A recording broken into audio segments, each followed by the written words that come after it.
There are two main categories of landscape, which is the natural landscape and the artificial landscape. Natural landscape. Natural landscapes are landscapes beyond cultural influence which is unaffected by human activity. A natural landscape is intact when all living and non-living elements are free to move and change. A natural landscape may contain either the living or non-living or both. The examples of natural landscape are coastal landscape. Coastal is a zone where the land meets the sea or some other large expanse of water. It enhances visual appeal of your coastal property, preservation of the natural character of the coastal environment, habitat for wildlife, a filter for pollution, and a natural protection from storm damage and erosion. Next is the marine landscape. Marine landscape approach should be adopted as a key element for marine nature conservation and utilized in a spatial planning and the management of the marine environment. Other examples include hillside landscape and forest landscape. Artificial landscape. The term built environment refers to the human-made surroundings that provide the setting for human activity, ranging in scale from personal shelter and buildings to neighborhoods and cities, and can often include their supporting infrastructure such as water supply and energy networks. Examples of artificial landscape are memorial landscape. Memorial landscapes were designed to remember those who lost their lives. Other than that, there are parks. Parks usually consist of facilities for recreation purposes such as playgrounds, ice skating rinks, and walking tracks. Next is highway landscape.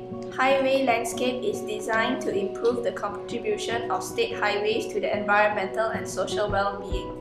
Highway landscaping has specific requirements that requires careful consideration at design, including road safety requirements, maintenance considerations, plant selection, plant types, plant establishment, planting design, cost consideration, and using earthworks. Other examples include waterfront landscapes, golf course landscapes, and skyline landscapes. The origin of the garden. Gardens are enclosures of land for pleasure and delight. Most of the major religions describe gardens as the paradise at the beginning of life and the end of life on earth. In addition to the symbolism attached to gardens, early civilization attributed special meaning and significance to certain trees and plants. The strong myth and legend were influential in the early civilization, such as the Garden of Eden in which God placed Adam and Eve. The Hanging Gardens of Babylon. The Hanging Gardens are said to have stood on the banks of Euphrates River in the modern-day Iraq. The Hanging Gardens of Babylon occupied 4 acres and to have risen in a series of planted and irrigated roof terraces to a height of 300 feet. Chinese Garden. The Chinese word for landscape, san sui, means mountain and water. Chinese gardens attempted to recreate natural landscape by applying the concept of yin-yang to achieve a harmonious balance of nature. There are 2 main forms of Chinese gardens. Firstly, there are the Imperial Gardens. The Imperial Gardens were built as a setting for summer palaces of imperial families, consisting of forests, streams, lakes, islands, often stocked with exotic plants and animals, frequently furnished with bright pavilions and bridges for the amusement of royal party. The second form, which is the smaller private gardens. Smaller private gardens which are attached to the town dwellings and suburban villas. It is an enclosed garden used for a variety of purposes such as recreation, rest, study, meditation, and appreciation of the processes and aesthetics of nature. Privacy and silence are essential. Symbolism was prevalent in every feature and in the arrangement. Water as a balance to land was essential for perfect harmony. Rock contained all creative forces of Tao and symbolic of wilderness and mountain. Plants symbolize man's life in universe. Japanese Garden. The early garden forms which were adopted by nobles were heavily influenced by religious beliefs, symbolism, and Chinese influence in varying proportions. Meditation was the garden's chief purpose. The importance of Zen Buddhism in the Kamakura period brought about new concepts to life. The Royan-ji, which is a dry Zen garden. In temples, dry gardens act as a place to find spiritual peace. It is a small, enclosed, inward-looking garden made of simple materials conducive to meditation. The second type is the stroll garden. The idea of stroll gardens was the creation of a series of views and experiences in the garden. It resembled the gardens in China, but the route to be followed was more clearly prescribed. It followed a clockwise route around an irregularly shaped lake and was laid out with bends and turns in relation to planting and topography. The Islamic garden. Water was the essential feature of the garden for cooling and symbolic purposes. The organization was axial and geometric. Trees were planted to provide fruits and to shade from the hot sun. Normally, a large geometric pool would be placed at the center of the garden. There would be a raised pavilion, house, or even a palace with an open form of architecture, providing free flow of air and an intimate relationship between indoors and out. Ruling classes and royal families used the gardens as settings for indulgence in poetry and music, horticultural pursuits, and for festivals and reception. Examples of Islamic garden is the Persian Islamic garden. The Persian Islamic garden focuses on open relationship between the garden and the architecture with the presence of water. Examples of the Persian Islamic garden is the Humayun Tomb complex. Another example of Islamic garden is the Spanish version of Islamic garden. The examples of Spanish version of Islamic garden is the Court of Linos and the Court of Myrtles in Alhambra, Spain. The gardens was enclosed in courtyard surrounded by buildings. The formal garden in England. Influenced by the French garden with the rigid forms that superimpose on the undulating English agricultural landscapes. Parches, which are flower beds and paths that are arranged to form a pattern, were laid out within an architectural framework. There were also formal pools and elaborate waterworks. However, the French formal garden did not fit well with the open landscape in England. The landscape garden in England. Influenced by the Romantic movement, which based on the direct observation of nature and principles of painting. To fit in with undulating contours, the formal parterre and terrace were replaced with rolling grassland, clumps of trees, lakes, meandering rivers, and serpentine drivers. The scene was embellished with temples, bridges, and sculptures. The technique of using sunken fence was to eliminate the visual break between garden and landscape, allowing the eye to see straight out to the countryside. If you are interested in designing a garden, there are two different styles of gardens, which is the formal garden and the informal garden. Here is the comparison of the formal and informal garden. The definition of formal garden is a garden laid out on regular lines with plants arranged in symmetrical locations or in geometrical designs. Whereas for informal garden, it is a garden that is often structured using flowing lines to create contours and irregularity and softness within the space. Formal gardens follow straight geometrical lines, whereas informal gardens follow natural terrain or curved lines. The shape of the formal garden is rigid and follows orderly form without overlapping each other, whereas for the informal garden it follows organic shapes, spirals, diagonals, and interlocking rectangles. Formal garden integrates with adjacent buildings and is more private, whereas informal garden integrates with surrounding landscape. Small garden. Definition of small garden is an extremely limited garden space both physically and psychologically. It is often a small garden space tend to be more formal in that they are based on geometric shapes to link with the house. There is no lawn but clean lines of paving and path. Scale and simplicity are both key issues for small gardens. The need for privacy is also an important consideration for small gardens. The examples for small garden is firstly, the Bauhaus-inspired garden by Yun Sun Chun. The dimension of the garden is 6 by 6 meters. Key features are suspended pergolas, low benches.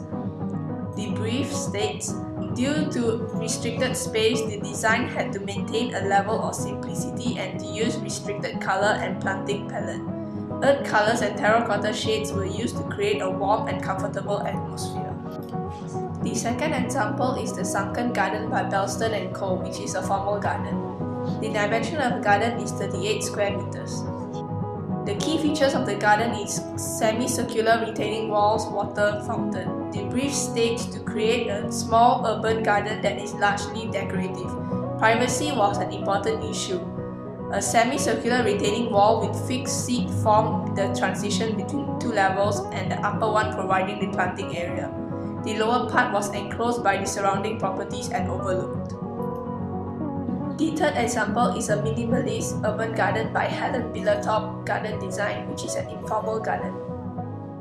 The key features of the garden is a deck and a natural slate bench. The brief states to create a simple and modern garden to reflect the minimalist and stylish interior of a townhouse. The timber deck was occupied the center of the garden and added a level. A natural slate bench provided sculptural interest and focal point from the house. The fourth example is a split-level garden. Key features of the garden is decks and ponds. The brief states the garden was designed on two levels. The lower deck was for seating, directly accessing from the dining room, a small ornamental pond and a minimalist planting of bamboos and fern, with large rocks and pebbles cutting into the deck. Wide steps led to the upper garden where a circular pond discharges water via a narrow channel and shoot to a lower pond. Conservatory garden. A conservatory garden is a greenhouse, especially one in which plants are arranged aesthetically for display as at a botanical garden. Physical requirements of plants. Firstly, light. Skylight. Advantage of encouraging plants to grow upwards towards the light. Skylight and consideration. Skylights and plants are more effectively related if they are not aligned in a plan but aligned for an angle of the sun to hit the plants.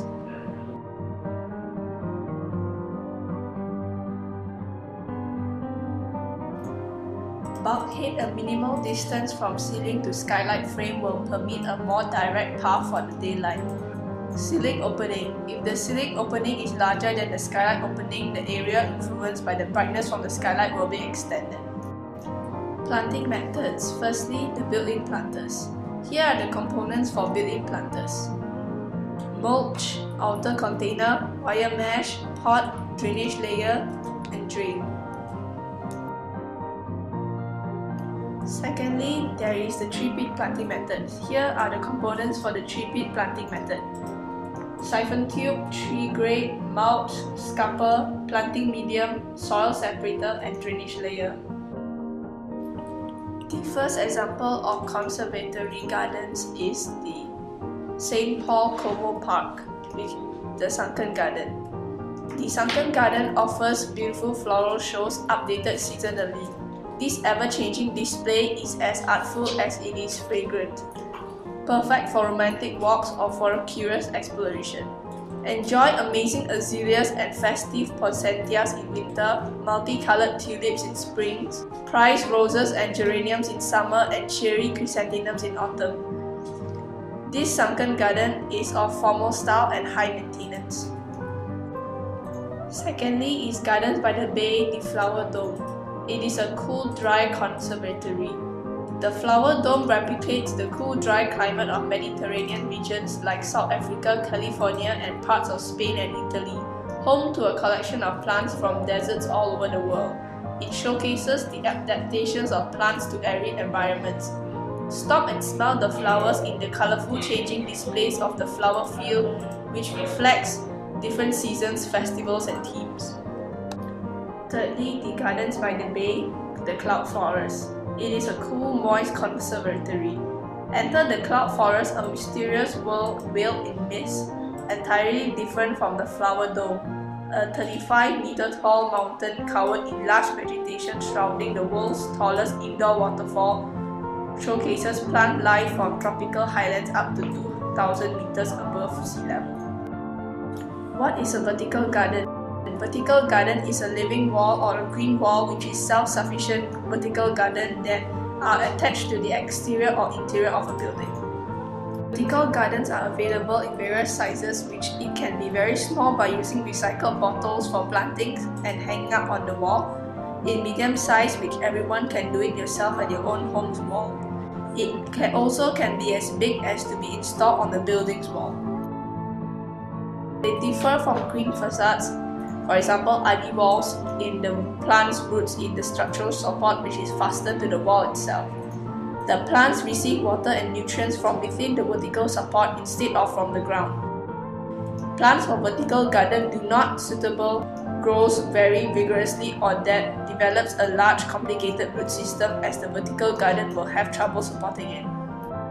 There are many different plants that will thrive in a vertical garden, but some that have been known to do well include strawberries, tomatoes, lettuces, climbing roses, miniature roses, daisies, and ferns. Construction method. Firstly, choose a wall. For vertical garden building advice, what plants should you choose will depend on what wall you pick and how much sunlight it receives. Secondly, build a frame. The basic structure of a vertical garden wall is a 3-layer sandwich made of frame, plastic sheeting, and fabric.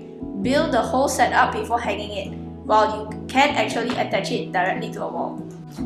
Thirdly, attach a sheet of plastic to the frame. The plastic acts as a backing for the fabric layer, plus keeps the water off the wall. Fourthly, attach the layer of fabric to the frame. The fifth step is to set up an irrigation system. To keep plants growing on a vertical surface, you will need an irrigation system that can provide moisture throughout the fabric layer. The sixth step is to add a fertilizer injector and to attach irrigation system to water source.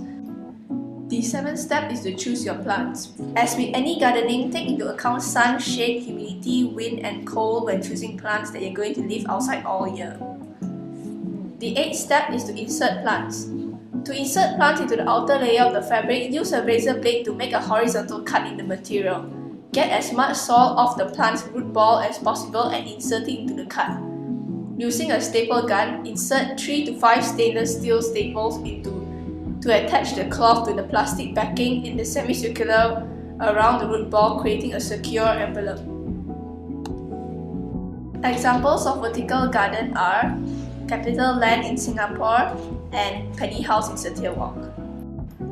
Rooftop garden. Rooftop garden is a green space created by adding layers of growing medium and plants on top of a traditional roofing system. The construction and success of a system depends on the specific needs and condition of site.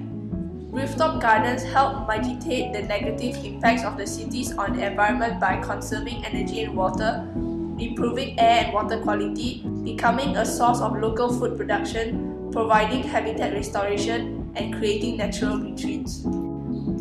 A roof garden is any planted open space intended to provide human enjoyment or environmental enhancement, which is separated from the earth by a building or other structure. Construction method.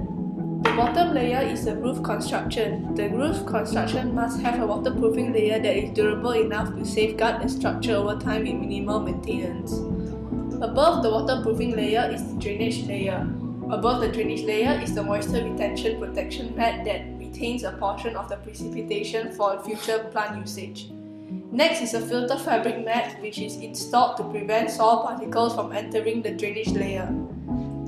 The next layer consists of a soil medium. The depth of the soil medium depends on the type of green roof under construction. Some layers have drainage channels that allow excess precipitation to collect and drain. The final step for the whole process is the selection and installation of vegetation. Vegetation should be chosen for its ability to thrive in local climate, withstand the harsh conditions of a roof, and imitate the surrounding landscape's diversity. The The examples of rooftop garden is the Chicago City Hall rooftop garden and the rooftop garden in Nag Hotel in Sabah.